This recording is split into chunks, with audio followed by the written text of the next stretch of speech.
반갑습니다. 저는 세종중문교회를 담당하고 있는 장충만 목사입니다. 대한민국 역사에 정말 전무후무한 그러한 놀라운 부흥의 역사의 현장에 제가 이렇게 서게 된 것은 저에게 얼마나 큰 기쁨이고 또 저에게 큰 영광인지 모릅니다. 근데 와서 저는 처음 뵙는 곳이고 또 처음 선 곳이지만 얼마나 편안하고 따뜻하게 저를 맞아주셨는지 어쩜 이렇게 떨리지도 않고 맨날 봤던 사람인 것처럼 이렇게 느껴지는지 너무너무 이렇게 환대해 주셔서 감사합니다.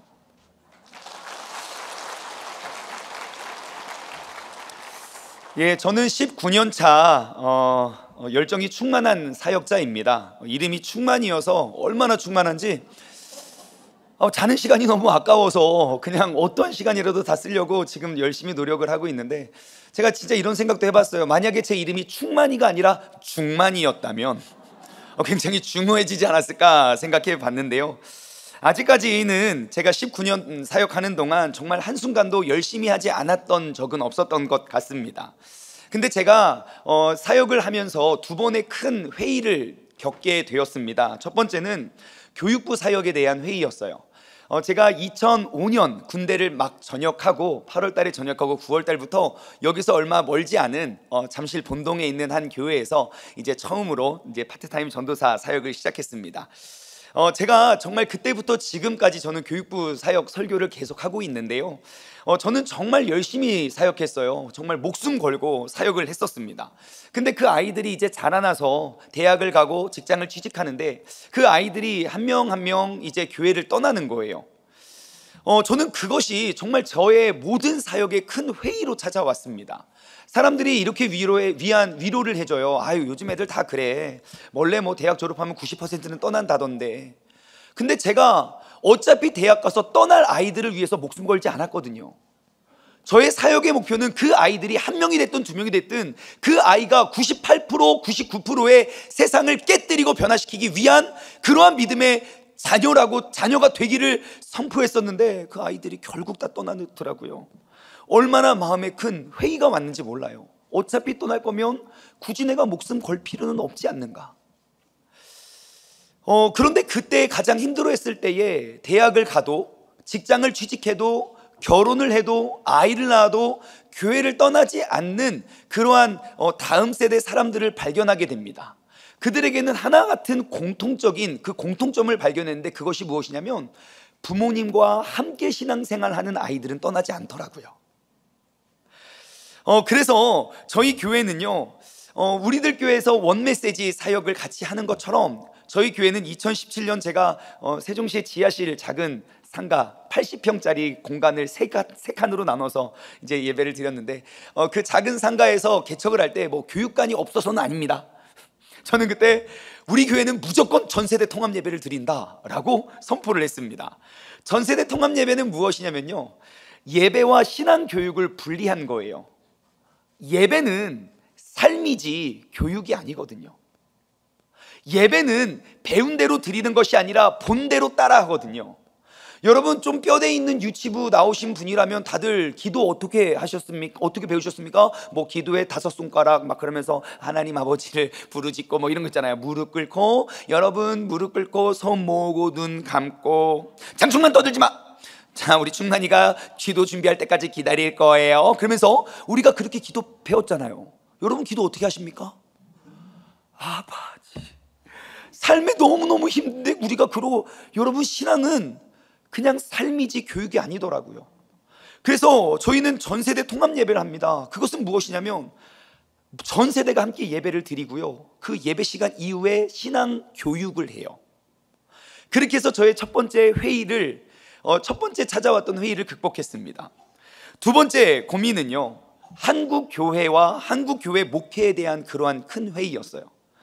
분명히 이 하나님의 말씀을 읽으면 그것이 곧 우리가 보고 우리가 경험하는 교회의 모습이 되어야 하는데, 분명히 하나님 말씀 속에 기록되어 있는 그리스도인들의 모습을 보고 우리의 모습을 보면 일치되어야 되는 게 마땅한 일인데, 아무리 성경을 보고 오늘날 교회를 보고 성경을 보고 성경의 인물을 보고 오늘날 성도들의 모습을 보면 여러분 어떻게 같아 보이십니까? 달라 보이십니까?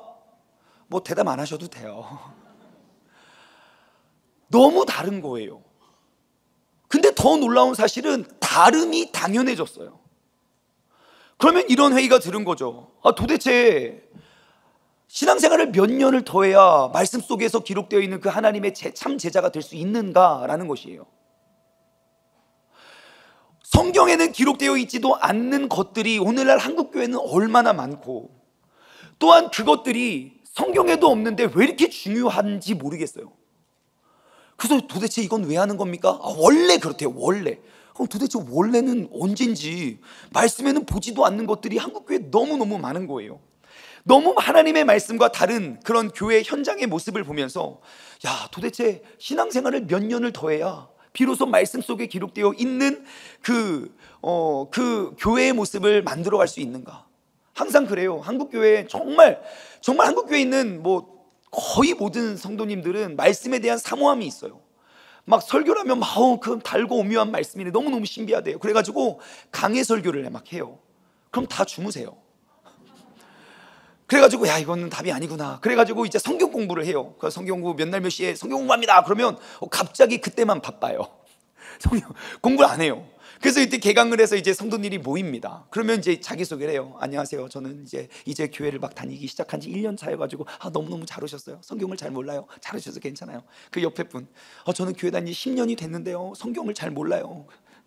괜찮아요. 그 옆에, 저는 권사인데 성경을 잘 몰라요.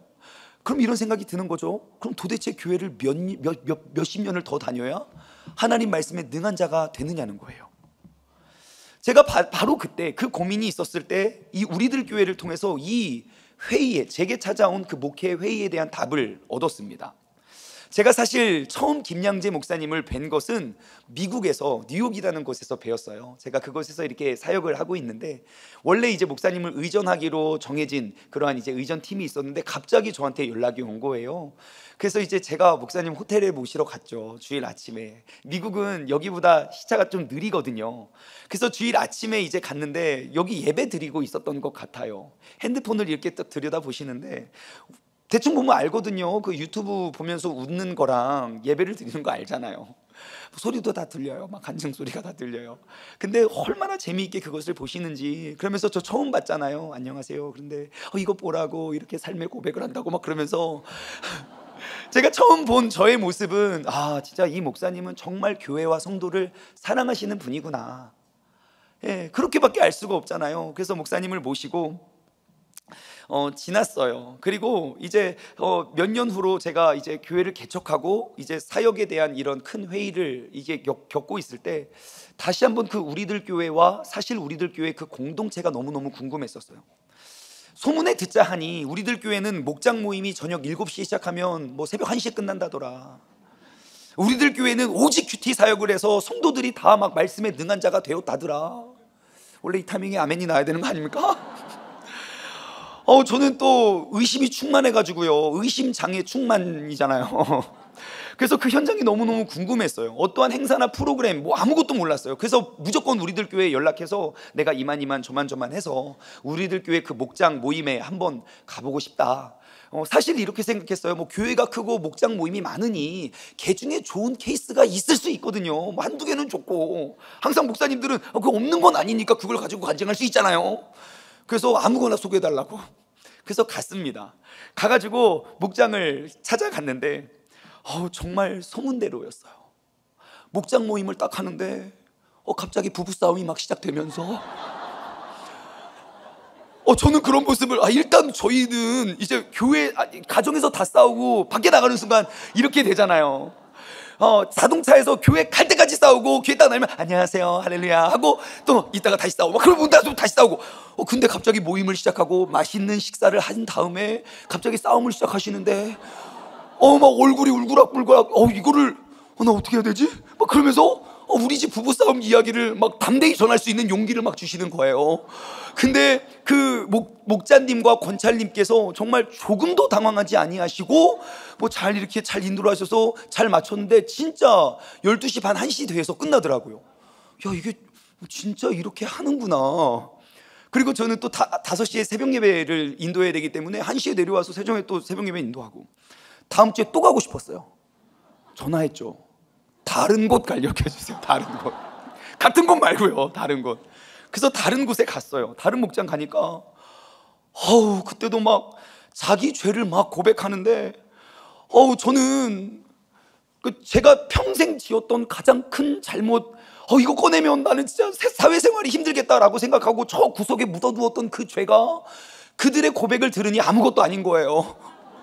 야, 이거는 죄도 아니구나 라는 용기가 생겨가지고 저도 모르게 막 죄가 이래 저 해가지고 막 이렇게 잘못하고 막 죄 고백을 다 하고 돌아왔어요. 그때 제가 알았어요. 목욕탕 세미나라는 곳이 있구나. 이 조만간 한대요. 그때가 2019년 아마 10월 달쯤 되었을 거예요. 목욕탕 세미나가 있다는 걸 알았어요. 그럼 나 가서 목욕탕을 가야겠다고. 뭐 하는 것이냐고. 그러니까 뭐 때를 다 벗긴대요. 그래서 갔죠. 그래서 목욕탕 세미나를 왔어요. 와서 이제 그곳에서 이제 은혜를 받고, 그리고 이제 앞으로 또 이제 띵크 양육이 있대요. 띵크 양육 그것도 하겠다고. 제가 그 목욕탕 세미나를 저와 저 와이프와 또 이제 두 분의 이제 우리 성도님들과 함께 이제 그곳을 오면서 제가 그동안 갈등했던, 겪고 있었던 그 회의에 대한 답을 얻었어요. 저희 교회가 개척한 지 2년이 되어서 하나님, 세종시에 중문교회가 왜 필요합니까? 라는 그 질문에 대한 연구 비전을 찾는데 제가 2년째가 되어서 2년 저희 창립 예배 때 제가 이렇게 선포했어요. 우리 교회는 다른 건 몰라도 하나님의 말씀을 읽으면 그게 곧 세종 중문교회의 모습이 되고, 세종 중문교회의 역사를 기록하면 하나님의 말씀이 되는 교회를 세우자. 제발 말씀에도 없는 거 가지고 우리가 열내고 싸우지 말고 말씀에 기록된 대로의 사역 교회를 한번 이루어 보자. 그럼 어떻게? 그건 잘 모르겠다. 그러다가 우리들 교회 사역을 딱 만났는데 정말 말씀에 기록되어 있는 사역만 하고 있더라고요. 모이면 맨날 나눈대요. 맨날 뭐 다른 거 없대요. 부흥회도 하나도 안 하고, 교육자들도 없고, 5,000명 6,000명이 돼도 교육자가 목사님 혼자 하셨대요. 또 그거 도전 받아서 지금 저희 교회 사역자 몇 명 없거든요. 그냥 가서 하는 거예요. 목사님이 하셨는데 우리 못할 게 뭐가 있냐 막 그러면서 어떻게 그게 돼요 그냥 하면 돼요. 자, 그래가지고 하고 있는데 진짜 너무 신기한 거예요. 거기는 부교육자가 몇 명입니까? 남자 교육자들이 그때 50몇 명인가 막 그랬대요.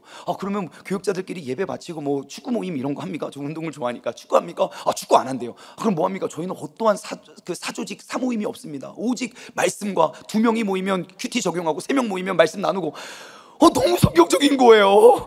그래서 그곳에 가서 배우자라고 와서 제가 은혜를 너무 많이 받아서 선포했습니다. 저희 교회의 비전을 이제 사명을 받았습니다. 우리 교회는 세종시의 도피성교회가 될 것입니다. 막 그랬어요. 그러니까 아픔과 상처를 예쁘게 포장하고 갈 수 있는 교회들은 참 많아요. 근데 아픈 모습 그대로 갔을 때 안아줄 수 있는 교회가 참 드물어요. 언제부터인가 한국의 교회라는 곳도 너무 담벼락이 높아졌어요. 제가 2007년 4월 1일 날 개척을 했는데 2018년도에 그냥 스쳐 지나갔던 그 인터넷 기사가 제 머릿속에 지워지지 않는 거예요. 2018년도에 이런 뉴스가 떴었어요. 이방인 도시 세종시 전국 자살률 1위 도시로 성장. 내용은 자살하는 사람이 제일 많은 건 아니라 자살률, 그 프로테이지가 1위를 달린 거예요. 겉으로 보면 모든 것들이 새롭고 모든 것들이 깨끗하지만 그 안에 정말 나의 마음을 터놓을 수 있는 단 한 명의 친구가 없어서 스스로 목숨을 끊어가는 사람들이 너무 많았어요. 그때 저는 그 고민 많이 했거든요. 그럼 교회는 뭘 했는가? 그렇게 많은 사람들이 사냐 죽으냐 고민하고 있을 때 세종시에 그 당시 300개가 넘는 교회들이 뭘 하고 있었는가? 그럼 우리가 그런 교회가 되어주자. 예쁘게 포장, 내 안에 있는 상처와 상관없이 예쁜 포장지를 하고 좋은 차를 타고 교회 가면 환대를 받고, 그냥 아픈 모습 그대로 가면 이렇게 천대를 받는, 언제부터인가 한국 교회의 담벼락이 너무 높아졌어요. 그래서 가서 내가 아픈 곳이 있으니까 가서 좀 은혜를 또 받고, 셀 모임이든 목장 모임이든 이제 나의 아픔을 나눠요. 그러면 그 순간에는 너무너무 은혜를 받아. 그랬구나, 안 됐어요, 제가 기도해 드릴게요. 그리고 다음 주 교회를 가면 사람들의 눈빛이 이상해요. 쑥덕거리는 것 같고. 그럼 어떡합니까? 또 다른 포장지를 입고 다른 교회를 찾죠. 그래서 제가 외쳤어요. 우리가 그 한 사람의 친구가 되어주자. 예쁘게 포장된 모습으로 갈 수 있는 교회는 세종시에 많다. 하지만 있는 모습으로 나와서 안아줄 수 있는 교회는 없다. 우리가 그 세종시의 도피성 교회가 되자. 라고 선포를 했더니 딱 두 가지 반응이었어요. 한쪽은, 성도님의 절반은, 목사님 지금도 힘들어가지고 저희가 누구 집사 때문에 지금 우리가 지금도 감당하기 힘든데 무슨 세종시에 죽어가는 사람들을 우리가 다 책임질 그런 거 아닌가. 그건 좀 아닌 것 같다. 나머지 절반, 예 목사님 도피성 교회 너무 좋습니다. 맞아요, 이 시대에 그러한 교회가 필요합니다. 그런데 도피성 교회가 뭐예요? 사실 저도 잘 몰랐어요. 여러분 아시잖아요. 저만 와서 은혜 받았지 우리 성도님들은 우리 교회 좋아서 오신 거예요. 지금도 너무너무 만족하는데 무슨 갑자기 뭐 비전을 바꾸고 막 뭐 도피성 교회. 사실 저 도피성 뭔지 잘 몰랐어요. 아니 뭐 존재는 알고 있어서 뭐 도피성이 뭐 어딘가 있나 보다라고 했지만 그 도피성의 기능과 위치와 그 이름 그런 것들을 하나도 알지 못했었어요. 그리고 하루하루 진짜 그 도피성 교회를 외치고 계란으로 바위 치듯이 계속 계란으로 바위를 던졌어요. 1년 지날 때마다 막 교회가 점점점 막 우리들 교회처럼 막 부흥이 될 줄 알았는데 그렇지는 않고요. 계속 그 우리 교회 안에 있는 상처와 아픔들이 너무너무 많고 그거를 누군가는 품어주고 받아주어야 되는데 훈련될 때까지 그 성도님들이 왜 내가 지금 나도 힘들어 죽겠는데 무슨 내가 저 사람의 상처까지 안아줘 이런 분위기니까 그거를 다 받아내려고 2년차 3년차 너무 힘든 거예요. 그러다 보니까 제가 사실 5년 동안 간증이 되게 많은데 오늘 본문 말씀만 지금 본문도 안 읽어가지고 여러분 못다 나눈 이야기는 또 언젠간 나눌 시간이 있을 것 같죠. To be continue. 여튼 자, 제가 도피성 교회를 5년쯤 되니까요 이제는 온 교회가 도피성 교회 정체성을 이렇게 확립을 했고요. 그리고 처음 저희 교회를 지금 방문하시는 분들도 도피성 교회인지 알고 오시더라고요. 그 너무 신기해요. 좀 유명한 사람도 아닌데 어떻게 아셨어요?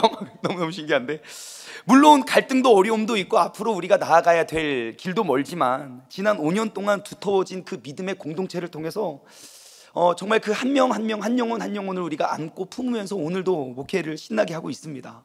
제가 한 가지만 더 말씀드리면 아무리 제가 일주일에 한 번 주일날 도피성 교회를 막 외치고 막 진짜 연구도 많이 하고요. 저희 교회 오시면 모든 예배를 드릴 수 있는 예배 처소에 도피성 6개의 이름을 다 갖다 붙였어요. 막 헤브론 홀, 베셀 홀, 게데스 홀, 막 골란 홀 막 이런 거 다 붙여놨다고요. 그래서 우리가 아무리 도피성 교회를 외쳐도요 여러분 잘 되지 않아요. 일단 관심도 없는 데다가 자꾸 들으라고 하니까 뭐요 그러고 말지. 그렇다고 제가 아무리 일주일에 한 번 외친다고 도피성 교회가 되진 않더라고요. 그래서 우리들 교회에 계속 문의를 했죠. 물론 저는 완성된 모습, 이미 커진 모습을 봤지만 저의 모든 관심은 그런 과정 가운데 어떠한 일이 있었느냐는 거예요. 우리는 도피성 교회 1년차, 2년차, 3년차인데 우리들 교회 1년차, 2년차, 3년차의 모습은 과연 어땠을까? 맨날 목사님 집에서 큐티 모임 13개 했대요. 그러면서 우리 집에 할 수 없는데 뭐 어떻게 하냐. 그게 너무 많은 질문이었어요. 그래서 제가 시도했던 게 뭐냐면 띵크 양육을 바로 시작을 했죠. 근데 사실 띵크 양육을 우리들 교회 형태의 띵크 양육을 저희 교회 상황에 맞춰서 녹여내는 건 진짜 쉬운 일이 아니에요. 여러분들을 그거 다 알고 하셨겠지만 일단 숙제가 너무 많아요. 아니 여태까지 성경 공부 내가 가주는 것만도 땡큐인데 너무너무 잘 오셨어요 그런 분위기인데 무슨 숙제를 그렇게 많이 하냐. 책 10권을 읽으셔야 되고요 목습 녹취 다 하셔야 되고요 막 그거 다 똑같이 해야 되거든요. 왜냐면 어설프게 하면 이건 몇십 년 지나도 그럴 것 같아서 우리들 꽤 이렇게 했다면 우리도 그럼 그렇게 해야지. 그리고 두 번째 설교 녹취가 이걸 내 설교를 해야 되나 김양재 목사님 설교를 해야 되나 생각해보세요. 김양재 목사님의 설교를 우리가 녹취를 해서 이렇게 하면은 너무 은혜스럽잖아요. 근데 제 설교를 제가 하고 저한테 양육을 받으면 성도님들 녹취 다 시킨 다음에 지난주 말씀 어떠셨습니까? 뭐라고 할까요? 사실 좀 제가 시험에 들었는데 그런 말 할 수 있겠습니까? 그래서 지금 내 설교를 쓰라고 해야 되나 목사님 설교 써야 되나 그것도 고민이었고 또 세 번째 숙제 제출을 어떻게 해야 되는가 모르겠어. 저는 지금도 궁금해요. 여러분 컴퓨터 익숙하지 않으신 분들 어떻게 숙제 제출하십니까? 지금도 궁금하지만 저희는 일단 이게 평생 이제 컴퓨터 잘 모르는데 과연 어떻게 그 숙제를 제출하는가. 그런데 그냥 했죠. 무조건. 놀라운 은혜를 경험했어요. 첫 번째 그 두렵고 떨리는 마음으로 첫 회 띵크 양육을 딱 시작했을 때 저의 이런 모든 고민들이 한순간 사라졌어요. 마음 여는 그 마음 열기 질문 2가지로 4시간 이야기 나눴어요. 당신은 누군가에게 사랑을 고백한 적이 있습니까? 막 그러면서 막 다 울면서 막 그러면서 또 제가 처음 목장 갔을 때 그 은혜가 그 자리에 임한 거예요. 내가 살면서 이렇게 해서 부모님께 버림받고 막 어떤 분은 막 그 남편이 항상 그 불안 때문에 시카를 옆에 놓고 그 옆에서 주무시는 거예요. 그러니까 이게 자집니까? 막 맨날 그러고 막 위협하고 막 그런 분들 막 이야기를 들으니까 옆에 계신 분들이 내 삼촌은 삼촌도 아니구나 막 그러면서 용기를 내시면서 질문 2개 하고 끝났어요. 야, 이게 되는구나. 그때야 비로소 제가 목회 개척한 지 이제 3년째, 그때야 비로소 띵크 양육을 통해서 우리 성도님들의 속 마음과 그 아픔이 눈에 보여지더라고요. 그래서 저 아직도 기억해요. 띵크 양육을 처음 첫 수업하고 그 주일날 울면서 고백했어요. 나는 지금까지 너무 목회 헛했다고. 난 여러분들을 위해 기도한다고 맨날 인사하고 했지만 그거 다 가식이었다고. 너무 죄송하다고. 그렇게 띵크 양육을 해서 지금 5기까지 한 17반, 18반 수업을 했고요. 이제 다음 주에 6기 들어가요. 4반, 주중 평일반. 네. 아이고, 박수 받을 일인가요? 네. 여전히 그 온라인 제출 시스템이 구축되지 않아서 제가 물어봤죠. 또 우리들 교회 이거 어떻게 구축합니까? 얼마가 들었대요. 알겠다 그랬어요. 알겠다고. 그래서 저희는 지금도 다 이제 페이퍼를 써서 손으로 다 쓰시는 분들 있고 이게 워드로스에서 내는데 저는 이제 그거 다 읽어보고 체크하고 또 말씀으로 처방하고 그거 다 해서 싸놔요. 근데 사실 그거 다시 돌아보진 않거든요. 근데 저의 방에 제 책상 바로 뒤에 제가 여태까지 5기 동안 하면서 한 이 정도 A4 용지로 한 이 정도 쌓여 있거든요. 그거를 항상 거기 넣어놔요. 왠 줄 아십니까? 그것이 우리 성도님들의 눈물이거든요. 제가 그거 다 꺼내 볼 수도 없고 찾을 수도 없어요. 검색도 안 돼요. 하지만 그게 늘 제 마음에 있어요. 이것으로 저의 2번째 회의에 대한 목회 회의에 대한 답을 얻었고, 오늘도 우리 세종중문교회 세종시의 도피성 사명을 감당하고 있습니다. 제 사역에 큰 회의에 대한 답을 주시고 또 길이 되어 주신 우리들 교회 공동체와 또 김양재 목사님, 그리고 또 모든 교역자님들과 또 모든 성도님들께 그런 많은 정말 하나님의 말씀과 같은 교회가 과연 무엇일까라는 질문에 귀한 답이 되어 주셔서 너무너무 감사드립니다. 아직 5년밖에 되지 않아서 아직도 부족한 게 많고 갈 길이 멀고 또 할 일도 많지만 우리들 교회가 앞서 가신다면 그 뒤를 우리가 잘 밟아서 우리가 잘 따라갈 터이니 여러분들 중심 잃지 마시고 정말 아름다운 교회 우리가 함께 협력해서 대한민국에 있는 모든 병들고 아픈 사람들을 우리가 살려낼 수 있는 그러한 우리 모두가 되었으면 좋겠습니다.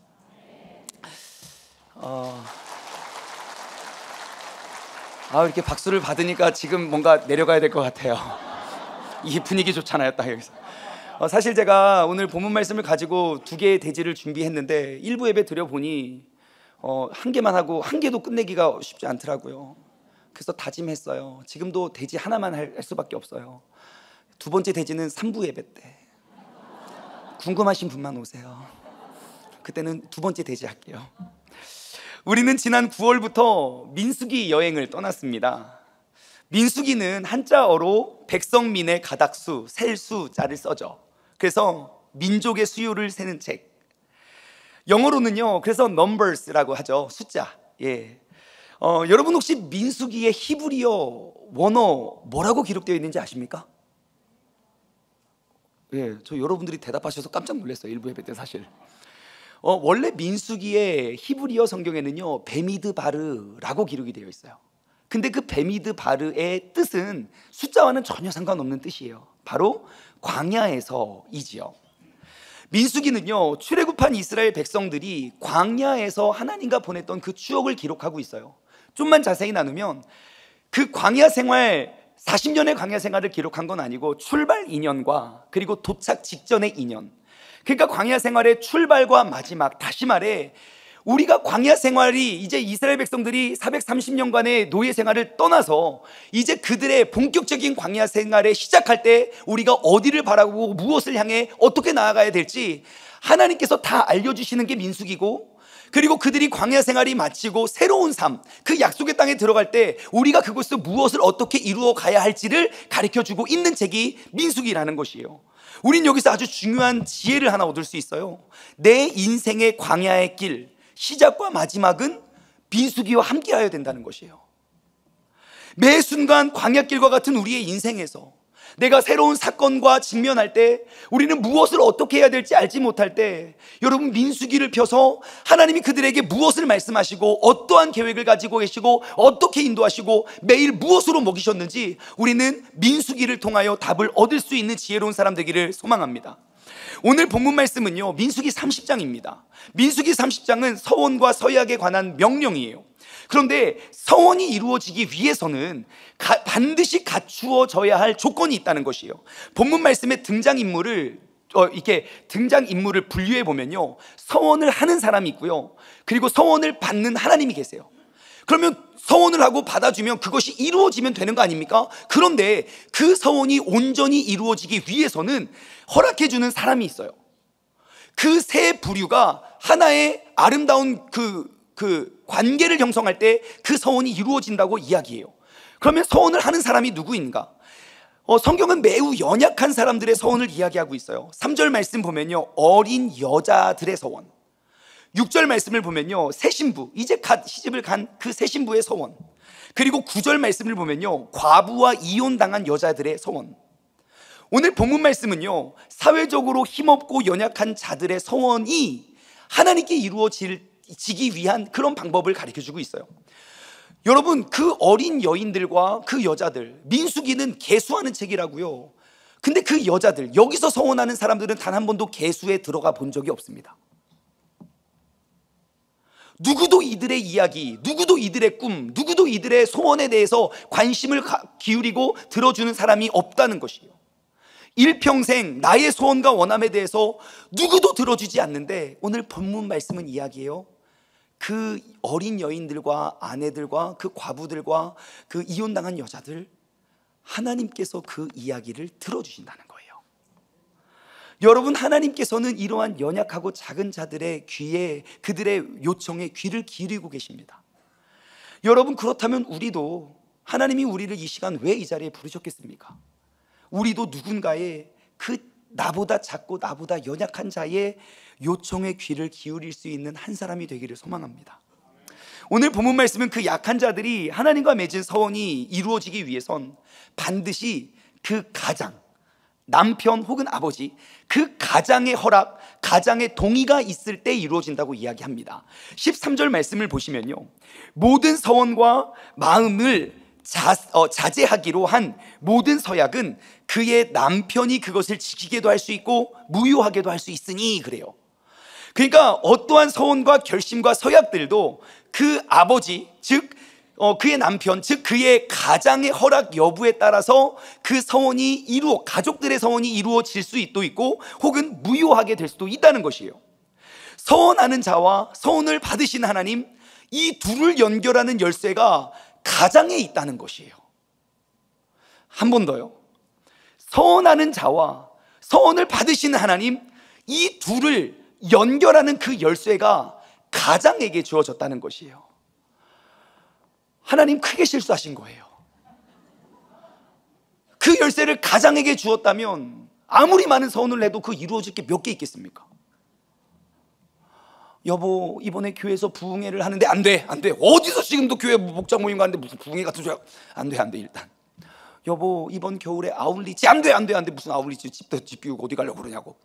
여보, 이 사람 불쌍하지 않아? 넌 아직도 모르겠니?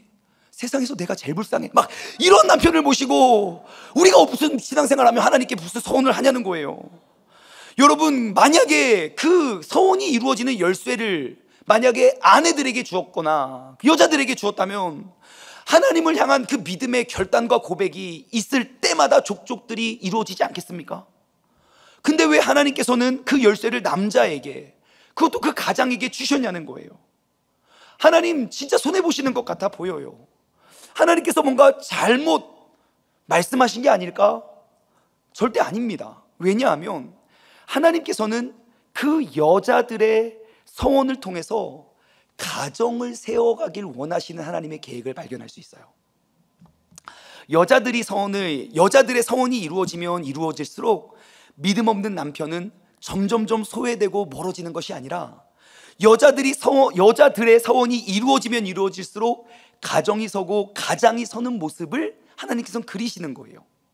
서원을 하는 여자들과 서원을 받으시는 하나님, 그 서원의 열쇠가 되는 남자, 즉 가장, 이 삼박자가 하나가 될 때에 서원은 이루어진다고 말씀은 우리에게 이야기하고 있어요. 여러분 잘 아시는 바와 같이 민수기 26장과 27장 두 번째 인구조사와 그리고 그 인구조사 그 숫자에 의해서 사람들의 그 기업을 분배하지요. 그리고 그들의 새 땅을 들어가서 기업을 분배받고, 그리고 28장과 29장 그 새 땅에서 우리가 무엇을 어떻게 살아야 하는지 그들이 매년 지켜야 할 알람을 설정해 주세요. 매일 드리는 제사, 매주 드리는 제사, 매월 드리는 제사, 그 다음에 6월절, 무교절, 그 다음에 뭐 있습니까? 무교절, 77절, 그 다음에 나팔절, 초막절, 이러한 절기를 통해서 야, 너희 아무것도 없이 이끌어낸 이 하나님을 기억해라. 마치 창세기 때 에덴 동산을 창설하시고 그 중앙에 그 나무를 볼 때마다 하나님을 떠오르게 했던 선악과를 세우듯이 하나님이 이스라엘 백성에게 26장, 27장 계수하고 그 땅을 기업을 주시고 28장, 29장 그 예배와 제사를 통하여 은혜를 베풀어 준 하나님을 기억해라 라고 말씀하신 다음에 갑자기 느닷없이 30장에 여자들의 소원 뭡니까? 여러분 지금 이제 36장이면 끝나요, 광야 생활. 그럼 진짜 중요하고 꼭 가르쳐줘야 될 게 너무너무 많은데 갑자기 그 작고 연약한 여인들의 소원이 기록되고 있는 거예요. 아니 뭐지? 뭐가 좀 생뚱맞는데?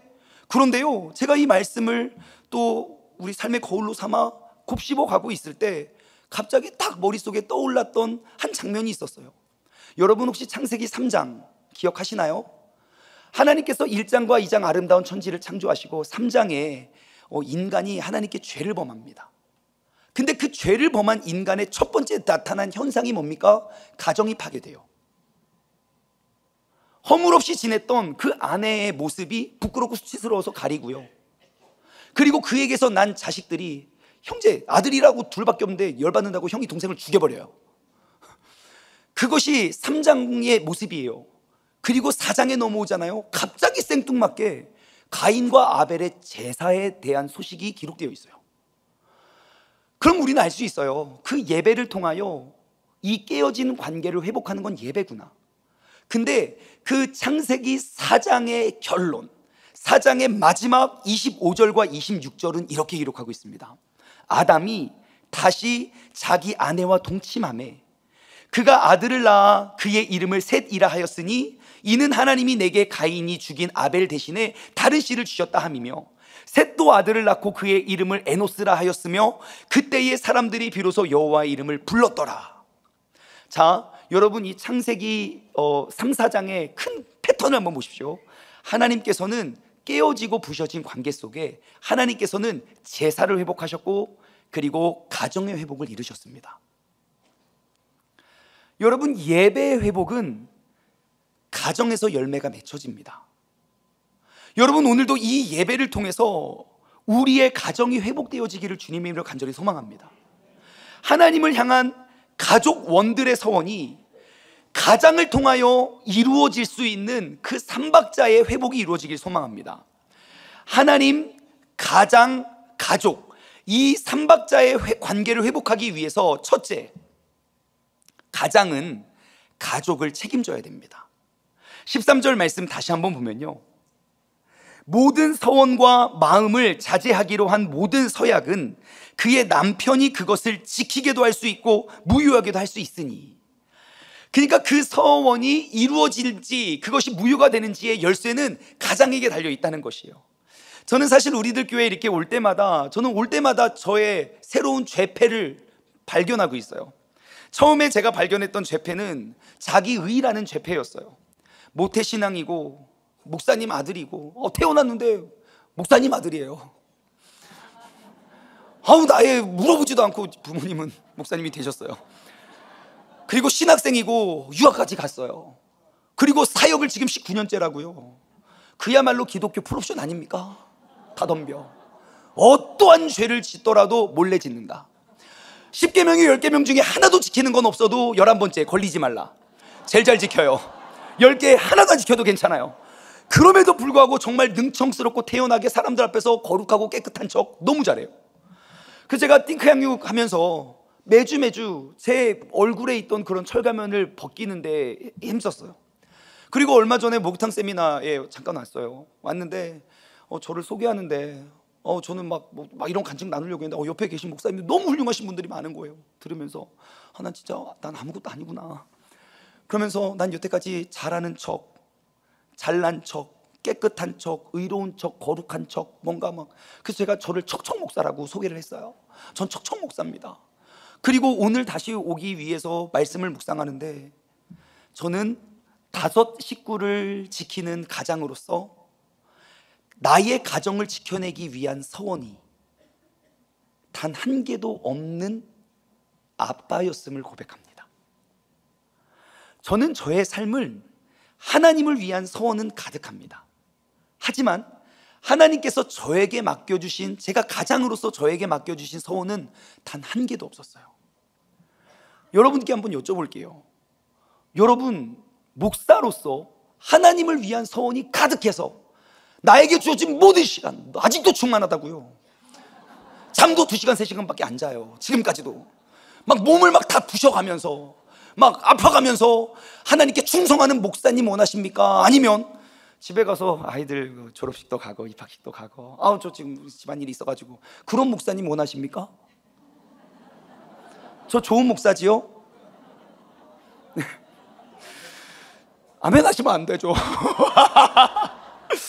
만약 누군가가 저에게 하나님의 나라를 위한 비전이 무엇입니까? 라고 질문하면요, 저는 지난 19년 동안 사역했던 모든 경험들을 다 막 들먹이면서 장황하게 하나님의 나라와 내가 그 나라를 위해 헌신한 나의 모든 모습을 털어놓을 수 있어요.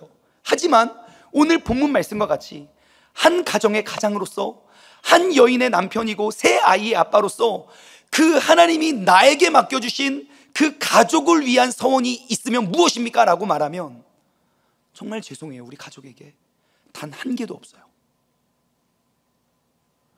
저는 극심한 일 중독자 아버지 밑에서 자라났습니다. 지금 웃으시는 분은 저희 아빠가 누군지 아는 거죠? 태어나서부터 대학교에 입학할 때까지, 아니요, 제가 결혼을 하기 전까지, 유학 가기 전까지 분명히 저는 아버지와 다른 집에 산 적이 단 한 번도 없는데 집에서 아버지 얼굴을 본 적이 몇 번 없습니다. 항상 아침에 눈을 뜨기 전에 사역지로 떠나셨고요. 그리고 잠들면 돌아오셨고, 항상 사역하느라고 평생에 단 한 번도 오롯이 우리 4가족, 지금 4명이 다 목사가 됐어요. 우리 4가족만 오롯이 여행을 갔던 적이 단 한 번도 없습니다. 그래도 우리가 좀 가족인데 가족 여행을 가야 되지 않냐. 우리의 가족 여행은 이런 거예요. 아버지가 부흥회를 가시면 그것이 뭐 물에 좀 가깝다, 그럼 우리가 가는 거죠. 그러면 가족이 왔으면 뭔가 가족을 위한 프로그램을 짜야 되는 거 아닙니까? 근데 저희 아버지는 늘 호텔방에 계시면서 나는 말씀을 준비할 터이니 너희들끼리 다녀와라. 여러분, 가장이 그런 말 하면 어떻게 밑에 있는 사람들은 예, 아빠 빼고 우리끼리 가야지. 그런 사람이 어디 있습니까? 벌써 기분 다 빠져요. 왔다, 그것이 여행인 거예요. 나름 저는 유치원도 졸업했고요, 초등학교, 중학교, 고등학교, 대학교, 대학원까지 나왔는데 저의 입학식과 졸업식 단 한 번도 아버지께서 오신 적이 없어요. 아버지와 많은 대화를 나누어야 할 제가 중학교 때 아버지와의 대화는 일주일에 딱 한마디였어요. 주일 아침에 저희 어머니는 매주 주일 아침 성대하게 반찬을 막 그렇게 준비하시거든요. 그래서 그래요. 톡톡톡, 충만아, 아버지 식사하시라고 해라. 그래요. 그럼 가서 아빠 이제 말씀 준비하실 때 떨려요. 벌써 떨려요. 진짜 그래요. 그래서 배에 힘을 딱 줍니다. 그리고 똑똑똑, 문을 많이도 못 열어요. 소심해가지고 조금 딱 열고 아버지 식사하세요. 문 닫고 끝이에요. 그러면 그 일주일에 한 번 앉아서 가족끼리 요즘 학교 생활은 어떠니? 요즘 뭐 힘든 건 없니? 뭐 이렇게 하는 게 가장 이상적인 가족의 모습 아닙니까? 밥만 먹어요. 그래서 저희 엄마가 분위기 메이커를 위해서 좀 말씀 좀 하라고, 밖에 나가서 그렇게 말을 잘하는데 말씀 좀 하라고 하면 나도 힘들다고, 밖에서 말하기 힘들다고, 좀 제발 집에서 좀 쉬자고. 제가 아들로서 보면 둘 다 맞는 말인 것 같아요. 그래서 원래 그런가 보다. 그렇게 그때 다짐했습니다. 저는 나중에 절대로 아버지처럼 일 중독자가 되지 말아야지. 나는 제발 집안일도 좀 돕고 자녀들과 여행도 다니고 대화도 많이 하고 잘 놀아주는 아빠가 되어야지 다짐했어요. 그리고 자라나서 결혼을 했고 3명의 아이를 낳습니다. 제가 평생 다짐했던 것처럼 저는 정말 집안일도 좀 돕고 자녀들과 여행도 다니고 대화도 하고 잘 놀아주는 일 중독자가 되었습니다. 그래서 잠잘 시간이 없어요. 집안일을 하면서도 사역 생각, 여행 가면서도 사역 생각, 맨날 전화하고 상담하고, 이 사람도 죽겠다는데 어떻게 그냥, 저는 여행 중이어서 죄송합니다, sorry, 이렇게 할 수 없잖아요. 사역 생각, 아이들과 대화할 때도 계속 사역 생각, 아이들과 놀아줄 때도 짧고 굵게 인생 한 방이다, 막 5분만 놀아주고 다 놀아줬다 막 그러면서 또 새벽 예배 준비하고, 항상 사역 생각하는 사역 중독자가 바로 저입니다. 저는 아버지와 다른 삶을 살리라 다짐했던 터라 집안일도 좀 돕고 아이들과 시간을 좀 보내면서 나는 아빠와는 차원이 다른 아주 훌륭한 그런 가장이라고 늘 생각을 했었지요. 제가 대학원을 다닐 때요, 저는 파트타임 사역을 할 때 제가 다녔던 학교, 그러니까 저희 기숙사는 보스턴 지역 북부에 있었고요, 그리고 제가 사역하는 곳은 뉴욕에 있었고, 또 제가 머물렀던 그 집은 뉴욕에서 한 30분 들어가면 롱아일랜드라는 곳에 제가 살았었어요. 저의 집과 저의 학교 기숙사의 거리는 편도 400km였어요. 파트타임 전도사가 400km 편도, 그러니까 일주일에 1000km씩 운전을 한 거예요. 그렇게 3년 사역하면서 제가 그 마일리지를 계산해 보니까 20만 킬로 운전했더라고요. 여러분, 지구 한 바퀴에 4만 킬로예요. 파트타임 전도사가 그렇게 열심히 사역을 했어요. 잠도 안 자고. 그러니까 그렇게 무리를 하다 보니까 몸에 이곳저곳에서 저에게 힘들다는 사인을 보냈던 것 같아요. 제가 여기에서 예목 수업을 들을 때요, 아마 그때 저랑 같이 수업 들으신 분 계시겠지만 몸에 이상 신호가 왔어요. 그때 목회 한 3년 차, 4년 차인가, 뇌에 좀 이상이 왔던 것 같아요. 그러니까 이렇게 말하면 지금 하는 말과 다음 할 말이 생각나서 쭉 지나가야 되는데 머리가 그냥 필름이 뚝뚝 끊겨요. 그러니까 제가 설교를 하면서 내가 무슨 말을 했지? 다음에 어떤 말을 해야 될지를 모르겠는 거예요. 했던 말을 또 하고 또 하고, 야 이거 이상하다 싶어서 또 병원 신세를 지고, 이렇게 자신을 죽여가면서 저는 하나님에 대한 서원과 충성이라고 스스로를 칭찬하며, 하나님께서는 기뻐하실 거야, 난 주를 위해 서운한 충성자니까. 그런데 오늘 말씀을 보니까 예배 회복은 가정의 회복으로 나아가야 된다는 걸 깨달았어요. 가족들의 성원을 위해서 가장은 그것을 지키게도 하고 무효하게도 해야 된다는 것이에요. 그 책임이 가장에게 주어졌다는 것이에요. 하지만 저는 가족원들을 돌아보지 못한 채 오직 하나님을 핑계로 나의 성공과 나의 인정과 나의 영광을 위해서 나의 모든 관심과 서원을 가족과 분리된 하나님, 반쪽짜리 하나님을 위해서 나의 모든 걸 쏟아부었던 죄인이었음을 보게 되었어요.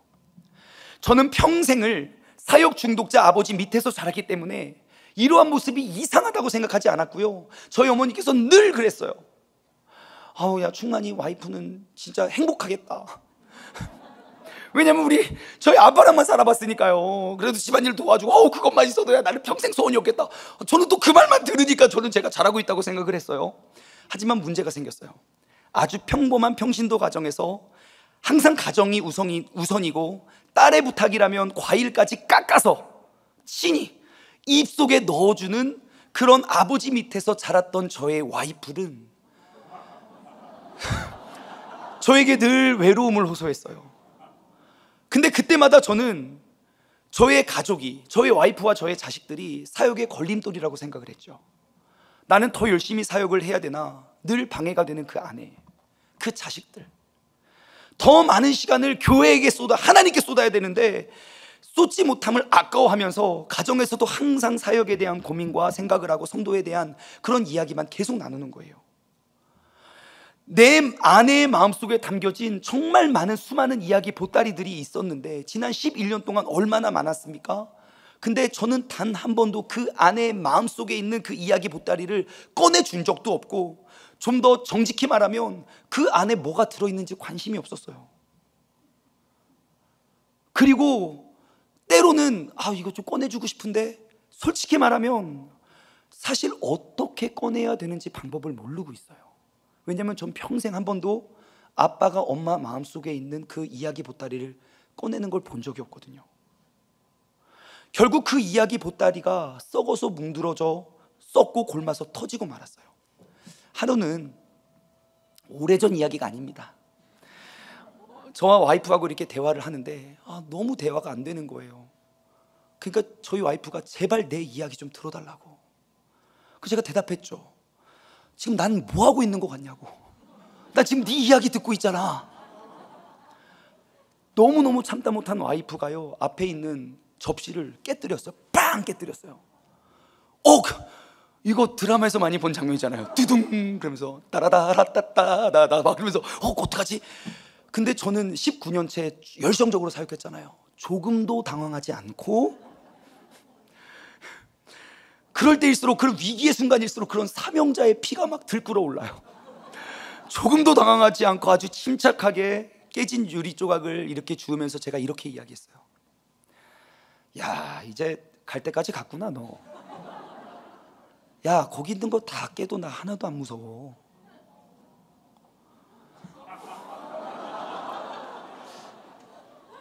얼마나 답답했으면 접시를 던졌을까라는 현실이 저에게는 이 여자는 정상이 아니구나 라고 해석이 되었어요. 결국 우리 둘은 대화가 되지 않아서요, 우리 옆집에 계신 목사님에게 상담을 요청합니다. 정말 놀랍고 신기해요. 저희 앞집에 목사님이 사세요. 우리 아이들이 너희들은 어디 교회 다니니? 저희 아버지 목사인데. 나도 목사인데. 놀랍고 신기해요. 근데 저희 가정을 지키기 위해 하나님이 보내주신 천사라고 생각을 해요. 그 목사님이 말씀하시더라고요. 목사님, 사모님은 미국에서 한국으로 돌아올 때 자신의 날개를 꺾고 오셨네요. 참고로 저희 와이프는요, 미국에서 치과 의사예요. 14년 유학해서 치과 자격증을 딱 따고 이제 비자 문제로 잠깐 한국에 나와 있는 동안 저를 만났고, 결혼을 한 지 1년도 채 되지 않아서 그 의사로서 14년 공부하고 의사 가운 입고 1년도 채 실습하지 못하고 저희 어머니가 뇌출혈로 쓰러지세요. 그 제가 어머니를 위해서 뭐 영주권 뭐 이런 거 다 포기하고, 두 번 고민하지 않고, 또 남들이 보여주는 효자잖아요. 그래서 다 포기하고 돌아왔죠. 근데 뭐 결혼한 지 1년밖에 안 돼. 당신 혼자가, 그럴 신호는 없잖아요. 그럼 당신이 가면 나도 가리이다. 그리고 따라와가지고 지난 11년 동안 세 아이의 엄마와 개척교회 사모와 그 도피성교회 그 힘든 사모의 일을 감당하고 있거든요. 그 목사님이 말씀하시는 거, 목사님, 사모님은 미국에서 한국으로 들어오실 때 자신의 날개를 꺾고 오셨네요. 그리고 목사님은 이 가정의 가장이시네요. 그러면 사모님을 업고 다니셔야 됩니다. 사실 그 말 와이프가 저한테 수십 수백 번 이야기했어요. 그래도 당신은 아무리 힘들어도 당신이 하고 싶은 일을 하잖아요. 그럼 저는 이렇게 말해요. 야, 나도 힘들어. 내가 이거 좋아서 하는 것 같아. 그냥 해야 되니까 하는 거야. 사명이니까. 그렇게 대답해요. 그럼 저희 와이프는 울면서 이야기해요. 나는 내가 왜 사는지 모르겠어. 이 말을 들을 때면 제 아내 마음은, 저의 마음은 또 그 얘기 하냐고. 나 그 얘기 수십 번 들었다고. 다 안다고. 저는 오늘 그 민수기 30장 말씀을 읽을 때까지 한 가정의 가장이라는 사실을 모르고 있었어요. 제가 가장이 되어 보니 골마 터진 아내가 있었고, 아빠만 바라보는 3명의 자녀들이 있더라고요. 그런데 그 가장이라는 사람은 하나님께 서원했다는 명목으로 하나님의 일을 한다는 그러한 핑계로 가정을 위한 어떠한 서원이 무엇인지도 알지도 못하고 사역만 집중했던 사역 중독자의 죄인이었어요. 오늘 말씀은 이야기합니다. 하나님과의 어떠한 서원과 결심과 서약이 있더라도 모든 서약은 그의 가장이 그것을 지키게 할 수도 있고 무효하게 할 수도 있다. 가장은 가정을 책임져야 합니다. 모든 가족 원들의 서원을 지키게 할 수 있도록 돕는 자가 가장입니다. 가장은 그렇기 때문에 가장은 하나님의 마음과 하나님의 뜻을 품어야 됩니다. 그 예배 회복을 통한 가정의 회복의 뜻, 하나님과 서원자와 그 가장, 이 삼박자가 하나 될 때 하나님을 향한 서원이 이 가정을 통해 이루어지기 때문입니다. 여러분은 어떠하십니까? 여러분 가정의 영적 가장으로서 그 가정을 세우기 위한, 가정을 세우고 가정을 지키기 위한 그러한 가정을 위한 서원을 많이 가지고 계시지요? 오늘 이 시간 말씀을 우리의 삶의 거울로 비추어 보길 원합니다. 나는 나의 가정을 위해 무엇을 서원하셨습니까? 가정을 세우기 위한 하나님과의 약속, 그 서원이 오늘 이 예배를 통하여 세워지길 소망합니다. 적용 질문을 드립니다. 나는 나의 가정을 위해 무엇을 서원하셨습니까? 오늘 이 시간 나의 가정을 위한 서원을 세워 이 예배의 열매가 우리의 가정들에게 이루어지기를 소망합니다. 말씀을 맺으며 우리 찬양 고백했으면 좋겠어요. 너무 죄송해요, 시간이 조금 지났지만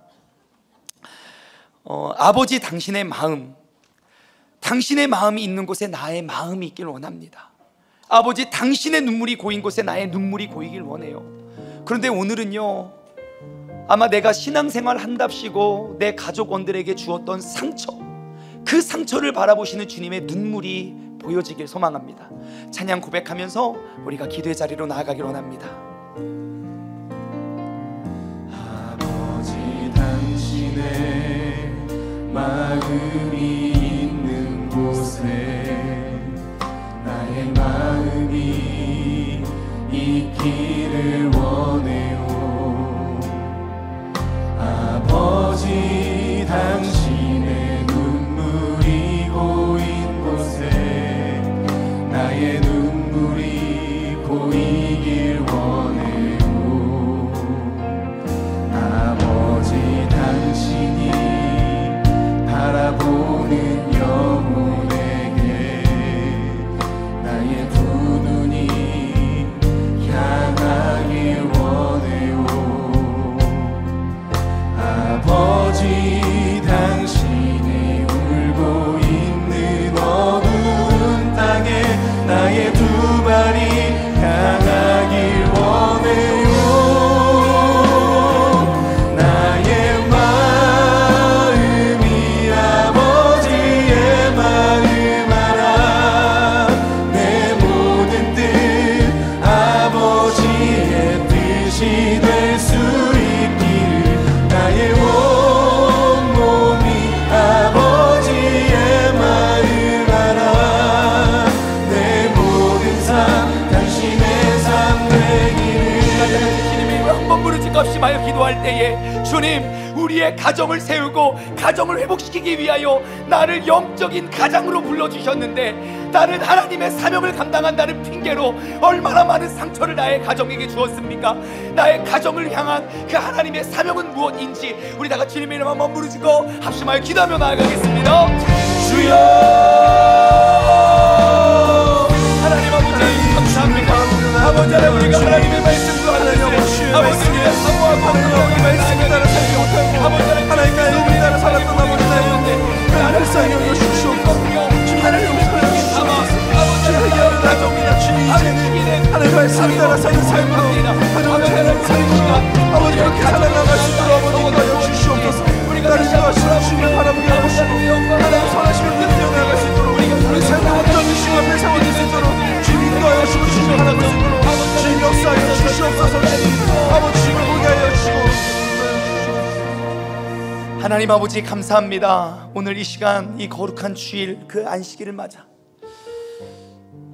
내가 하나님의 영광을 위하고 하나님의 뜻을 위하는 믿음의 사람인 나의 소원을 우리는 늘 바라보았지만 결국 하나님께서 원하시는 그 하나님의 소원은 소원을 하는 자와 소원을 받는 하나님과 그리고 그 영적인 가장이 하나 되었을 때 그 삼박자가 아름다운 연합을 이루었을 때 이루어질 수 있는 하나님의 뜻임을 고백합니다. 하나님, 오늘 이 시간 이 자리를 통하여 나의 헌신과 나의 영적인 가장의 모습으로 이제 내 가족원들이 흘리는 눈물을 돌아보고 그 가족을 위한 서원을 고백하게 하여 주심에 감사드립니다. 하나님, 오늘도 우리가 주님 앞에 찾아나 예배 드릴 때에 우리가 빈손으로 나오지 아니하고 예배의 시작은 드림에서부터 시작되고 주님께서 내게 맡겨주신 그 소중하고 귀한 것 우리가 정성스럽게 담아 주님께 올려드리오니 하늘에서 이루어진 하늘의 뜻, 이 땅 가운데 이루어질 때 귀 쓰임 받을 수 있는 거룩하고 복된 예물이 되게 하여 주옵소서. 감사드리며 이 모든 말씀 살아계신 예수 그리스도의 이름으로 기도드리옵나이다.